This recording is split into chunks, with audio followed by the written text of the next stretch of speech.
Hi friends, welcome back to our channel comic wonder. അപ്പോൾ guys, നമ്മുടെ ഇന്നത്തെ video എന്താണെന്ന് വെച്ച് കഴിഞ്ഞാൽ 2024 അതായത് നെക്സ്റ്റ് ഇയറിൽ നമ്മുടെ എംസിൻ്റെ ഭാഗത്തുനിന്ന് വരാൻ പോകുന്ന പ്രോജക്ട്സ് ഏതൊക്കെയാണെന്നാണ് നമ്മുടെ ഇന്നത്തെ വീഡിയോ കൂടെ ഡീറ്റെയിൽ ആയിട്ട് ഞാൻ നോക്കാൻ പോകുന്നത്.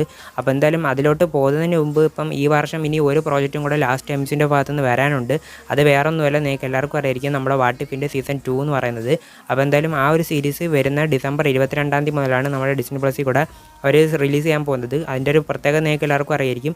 22 മുതൽ കണ്ടിന്യൂസ് ആയിട്ട് 9 എപ്പിസോഡ് ഓരോ ദിവസം വെച്ചിട്ടാണ് അവർ റിലീസാക്കാൻ പോകുന്നത്. അപ്പോൾ ടോട്ടൽ 9 എപ്പിസോഡാണ് നമ്മുടെ വാട്ട് ഇഫ് സീസൺ 2-നുള്ളത്. അപ്പോൾ ആരൊക്കെ നമ്മുടെ വാട്ട് ഇഫ് സീസൺ 2-ന് വേണ്ടി വെയിറ്റ് ചെയ്തിരിക്കുന്നുണ്ടെന്ന് ജസ്റ്റ് താഴെ നിന്ന് കമൻറ്റ് ചെയ്തേക്കണം. അപ്പോൾ നമുക്ക് അടുത്തായിട്ട് നമുക്ക് 2024 വരാൻ പോകുന്ന പ്രോജക്ട്സ് ഏതൊക്കെയാണെന്ന് നോക്കുകയാണെങ്കിൽ ഇതിനകത്ത് ഫസ്റ്റ് വരുന്നതായിട്ടുള്ള ഒരു പ്രോജക്റ്റ് എന്ന് പറയുന്നത് ഒരു സീരീസ് തന്നെയാണ്. നിങ്ങൾക്ക് എല്ലാവർക്കും അറിയായിരിക്കും, ജനുവരി 10 വരുന്ന സീരീസാണ് നമ്മുടെ എക്കോ എന്നുള്ളത്. നമ്മുടെ ഹോക്കൈ സീരീസ് എല്ലാവരും കണ്ടിട്ടുണ്ടായിരിക്കും. അതിനകത്തൂടെ ഇൻട്രൊഡ്യൂസ് ചെയ്തിട്ടുള്ള ഒരു ക്യാരക്ടറാണ് നമ്മുടെ മായ ലോപ്പസ് എന്നുള്ള ക്യാരക്ടർ അഥവാ എക്കോ എന്നുള്ളത്. അപ്പം ഈ ഒരു ക്യാരക്ടറിനെ ബേസ് ചെയ്തിട്ട് വരുന്ന ഒരു സോളോ സീരീസാണ് നമ്മുടെ എക്കോ എന്നുള്ള ഈ ഒരു സീരീസ്. അപ്പോൾ ഇതിൻ്റെ ഒരു വലിയ പ്രത്യേകത എടുത്ത് നോക്കുകയാണെങ്കിൽ ജനുവരി 10 റിലീസ് ചെയ്യുന്നതെങ്കിലും അന്നത്തെ ദിവസം തന്നെ മൊത്തം എപ്പിസോഡ് വരെ റിലീസ് ചെയ്യുകയാണ്. ടോട്ടൽ 5 എപ്പിസോഡായിരിക്കും ഈ ഒരു സീരീസിനുള്ളത്. നിങ്ങൾ ട്രെയിലർ എല്ലാവരും കണ്ടിട്ടുണ്ടായിരിക്കും. നല്ല രീതിക്ക് ഡാർക്കും വയലൻസും കാര്യങ്ങളൊക്കെ ഉള്ളൊരു ഡിഫറൻ്റ് ആയിട്ടുള്ളൊരു സീരീസ് തന്നെ ആയിരിക്കും നമ്മുടെ ഈ എക്കോ എന്ന് പറയുന്നത്. ഇതിൻ്റെ ഡീറ്റെയിൽ ആയിട്ടുള്ള ബ്രേക്ക് ഡൗണും കാര്യങ്ങളും നമ്മുടെ ചാനലിൽ ചെയ്തിട്ടുണ്ട്. ജസ്റ്റ് അതൊന്ന് കണ്ടു നോക്കിയാൽ മതി. അപ്പം അടുത്ത നെക്സ്റ്റ് പ്രോജക്റ്റ് ഏതാണെന്ന് നോക്കുകയാണെങ്കിൽ ഒരു സീരീസ് തന്നെയാണ്. അതും ഒരു ആനിമേറ്റഡ് സീരീസ്, അതായത് എക്സ്മെൻ 97 എന്നുള്ളൊരു സീരീസാണ്. അപ്പം ഈ ഒരു സീരീസിൻ്റെ ഒരു ഓൾഡർ വെർഷൻ നമ്മുടെ ഡിസ്നി പ്ലസിനകത്തൊക്കെ കിടപ്പുണ്ട്. പക്ഷേ നമ്മുടെ MCU കണക്റ്റഡ് ഒന്നും അല്ലെങ്കിലും പക്ഷേ ഈ വരുന്ന എക്സ്മെൻ 97 എന്നുള്ള ആനിമേറ്റഡ് സീരീസ് നമ്മുടെ MCU കണക്റ്റഡ് ആയിട്ടാണ് വരാൻ പോകുന്നതെന്നാണ് നമുക്കിപ്പോൾ ലേറ്റസ്റ്റ് ആയിട്ട് കിട്ടിയിട്ടുള്ള കുറച്ച് അപ്ഡേറ്റ്സും കാര്യങ്ങളും. ഇതിൻ്റെ റിലീസ് ഡേറ്റോ കാര്യങ്ങളോ ഇതുവരെയും കൺഫേം അല്ലെങ്കിൽ നെക്സ്റ്റ് ഇയർ അതായത് 2024 തന്നെ ഈ ഒരു ആനിമേറ്റഡ് സീരീസ് ഡിസ്നി പ്ലസിൽ കൂടെ റിലീസ് ആവുമെന്ന് കൺഫേം ആയിട്ടുണ്ട്. അത് കഴിഞ്ഞിട്ട് നെക്സ്റ്റ് ഒരു പ്രോജക്റ്റ് എന്ന് പറയുന്നത് നമ്മൾ ഇതുവരെയും കേട്ടിട്ട് പോലും ഇല്ലാത്തൊരു പ്രോജക്റ്റാണ്. പക്ഷേ ഇതിനെപ്പറ്റി നമുക്ക് മുമ്പ് കുറേ ടീസും കാര്യങ്ങളും കിട്ടിയിട്ടുണ്ടായിരുന്നു. സംഭവം എന്താണെന്ന് വെച്ച് കഴിഞ്ഞാൽ നമ്മുടെ വക്കാണ്ട ഫോർവേഡ് എന്നുള്ളൊരു മൂവി നമ്മളെല്ലാവരും കണ്ടിട്ടുണ്ടായിരുന്നു. അപ്പോൾ അതിനെ ബേസ് ചെയ്തിട്ടുള്ള സ്പിൻ ഓഫ് സീരീസ് വരുന്നുണ്ടെന്നൊക്കെ നമ്മൾ കേട്ടിട്ടുണ്ടായിരുന്നു. അതായത് ഒക്കോ എന്നുള്ള ക്യാരക്ടറിനെ ബേസ് ചെയ്തിട്ട് വരുമെന്നാണ് നമ്മൾക്ക് മുന്നേ കുറേ റൂമേഴ്സും കാര്യങ്ങളൊക്കെ കിട്ടിയിട്ടുള്ളത്. പക്ഷേ ആ ഒരു ക്യാരക്ടറിനെ ബേസ് ചെയ്തിട്ടാണോ ഈ ഒരു സീരീസ് വരുന്നതെന്ന് അറിയത്തില്ല. പക്ഷേ ഇപ്പോൾ കഴിഞ്ഞ ദിവസമാണ് ഇത് റിവീൽ ആയിട്ടുള്ളത്.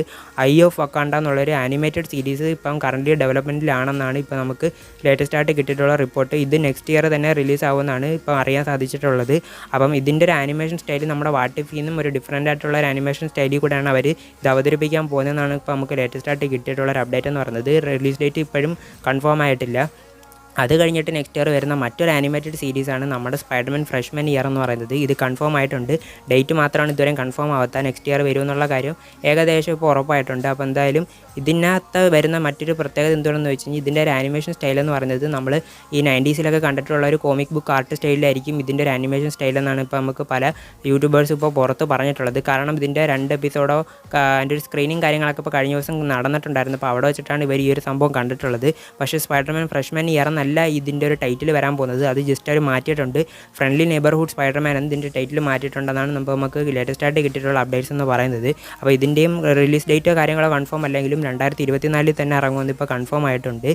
അത് കഴിഞ്ഞിട്ട് നെക്സ്റ്റ് ഇയർ വരുന്ന ലാസ്റ്റത്തെ ഒരു പ്രോജക്റ്റ് ഏതാണെന്ന് നോക്കുകയാണെങ്കിൽ നമുക്ക് എല്ലാവർക്കും അറിയുന്നതിനാണ് അഗത്ത ഡാർക്ക് ഹോൾ ഡയറീസ് എന്നുള്ള ആ ഒരു സീരീസ്. ഇത് ലൈവ് ആക്ഷൻ സീരീസ് തന്നെയാണ്. നമ്മുടെ വാണ്ട വിഷൻ്റെ സ്പിൻ ഓഫ് ആയിട്ട് വരുന്ന അഗത്ത എന്നുള്ള ക്യാരക്ടറിനെ ബേസ് ചെയ്തിട്ട് വരുന്ന ഒരു സീരീസ് തന്നെയാണ്. അപ്പം ഇത് നല്ല MCU കണക്റ്റഡും കാര്യങ്ങളൊക്കെ ആണെങ്കിലും അത്യാവശ്യം മാജിക്കൽ ആ ഒരു സൈഡിലോട്ടൊക്കെ നമ്മുടെ MCUനെ എക്സ്പ്ലോർ ചെയ്യാൻ പോകുന്നൊരു സീരീസും കൂടെ ആയിരിക്കും. പേഴ്സണലി വലിയൊരു ഹൈപ്പും കാര്യങ്ങളില്ലെങ്കിലും ഇതിനകത്ത് നമ്മുടെ വാണ്ട വിഷനെ കണ്ടിട്ടുള്ള ബില്ലിയും ടോമിയൊക്കെ ഉണ്ടെന്നൊക്കെയാണ് പല റൂമേഴ്സിലും ലീഗ്ഡ് ഫോട്ടോയ്ക്കത്തൂടെ നമുക്ക് മനസ്സിലാക്കാൻ പറ്റിയിട്ടുള്ളത്. അപ്പോൾ ഇനി വാണ്ടയുടെ ക്യാമിയോ ഉണ്ടോ ഇല്ലയെന്ന് നമുക്കറിയത്തില്ല. എന്തായാലും നല്ലതാവട്ടെ എന്ന് നമുക്ക് പ്രതീക്ഷിക്കാം. അപ്പോൾ ടോട്ടലി ഇത്രയും സീരീസും കാര്യങ്ങളൊക്കെയാണ് നമുക്ക് നെക്സ്റ്റ് ഇയർ വരുന്നത്. അതേപോലെ തന്നെ നെക്സ്റ്റ് ഇയർ വരാൻ പോകുന്ന മൂവി സൈഡിലോട്ട് നോക്കുകയാണെങ്കിൽ ഒരൊറ്റ മൂവി മാത്രമായിരിക്കും 2024 നമുക്ക് കിട്ടാൻ പോകുന്നത്. അതെല്ലാവർക്കും നിങ്ങൾക്ക് അറിയായിരിക്കും, നമ്മുടെ ഡെഡ്പൂൾ എന്നുള്ള മൂവി. അപ്പം ഈ ഒരു പടം നെക്സ്റ്റ് ഇയർ ജൂൺ ജൂലൈ മാസത്തിൽ തന്നെ റിലീസ് ആവുമെന്നുള്ള കാര്യം കൺഫേം ആയിട്ടുണ്ട്. നമ്മുടെ റയൻ റെയ്നോൾഡ്സും അതേപോലെ തന്നെ അതിൻ്റെ ഡയറക്ടറെല്ലാം കൺഫേം ചെയ്തിട്ടുണ്ട്. ഷൂട്ടിംഗ് എല്ലാം കറൻറ്റ്ലി പോയിക്കൊണ്ടിരിക്കുകയാണ്. തുരുതുരെ ലീക്സും കാര്യങ്ങളും വന്നുകൊണ്ടിരിക്കുകയാണ്. അപ്പം ആരൊക്കെ നമ്മൾ ഡെഡ്പൂൾ എന്നുള്ള ഒരു മൂവിക്ക് വേണ്ടി വെയിറ്റ് ചെയ്തിരിക്കുന്നുണ്ടെന്ന് ജസ്റ്റ് താഴെ ഒന്ന് കമൻറ്റ് ചെയ്യണം.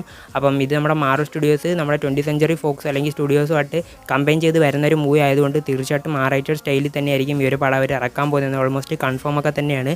അല്ലാതെ നെക്സ്റ്റ് ഇയർ വരേണ്ട മറ്റൊരു മൂവി ആയിരുന്നു നമ്മുടെ captain America Brave new world എന്നാണ് പറയുന്നത്. പക്ഷേ ആ ഒരു പടം ഒന്നും കൂടെ റീഷൂട്ടും കാര്യങ്ങളൊക്കെ നടത്തുവാണ്. കാരണം അതിൻ്റെ എന്തോ സ്ക്രിപ്റ്റിലും കാര്യങ്ങളിലും അതുകൊണ്ട് സ്റ്റോറിക്കകത്തൊക്കെ എന്തോ വലിയ ചേഞ്ചും കാര്യങ്ങളൊക്കെ വരുത്താൻ വേണ്ടി അവർ 2025 അവർ ഡിലേ ചെയ്ത് മാറ്റിയിട്ടുള്ള കാര്യം നമ്മളെല്ലാവരും അറിഞ്ഞിട്ടുണ്ടായിരുന്നു. അതേപോലെ തന്നെയാണ് നമ്മുടെ തണ്ടർ ബോൾസിൻ്റെ കാര്യവും, അതും 2025 മാറ്റിയിട്ടുണ്ട്. അതുകൊണ്ട് നമ്മൾ അങ്ങോട്ടൊന്നും അധികം പോകുന്നില്ല. അപ്പോൾ ടോട്ടലി ഇത്രയും പ്രോജക്ട്സാണ് നമുക്ക് നെക്സ്റ്റ് ഇയറിൽ വരാൻ പോകുന്നതെന്ന് നമുക്കിപ്പോൾ കൺഫേം ആയതുള്ളത്. അപ്പോൾ എന്തായാലും ഇനി പറഞ്ഞ് വലിച്ചിട്ട് ബോറടിപ്പിക്കുന്നില്ല. അപ്പോൾ ഇതേപോലെയുള്ള മാർവൽ DC ഹോളിവുഡ് കണ്ടൻസും കാര്യങ്ങളൊക്കെ താല്പര്യമുള്ളവരാണെങ്കിൽ തീർച്ചയായിട്ടും നമ്മുടെ ഈ ഒരു ചാനലിന് സബ്സ്ക്രൈബ് ചെയ്ത് സപ്പോർട്ട് ചെയ്തേക്കണം. അതേപോലെ തന്നെ താഴെ കിടന്ന ബെല്ലൈക്കണം കൂടെ ഒന്ന് ഓൾ എനേബിൾ ചെയ്തിട്ടിരുന്നാൽ ഞാനപ്പോൾ ഇതുപോലുള്ള പുതിയ വീഡിയോസ് ഇട്ടാലും നിങ്ങൾക്ക് നോട്ടിഫിക്കേഷൻ വരുന്നതായിരിക്കും. അപ്പോൾ എൻ്റെ ഒരു പുതിയ വീഡിയോ കാണുന്നിടം വരെ എല്ലാവർക്കും ബൈ ഗൈസ്.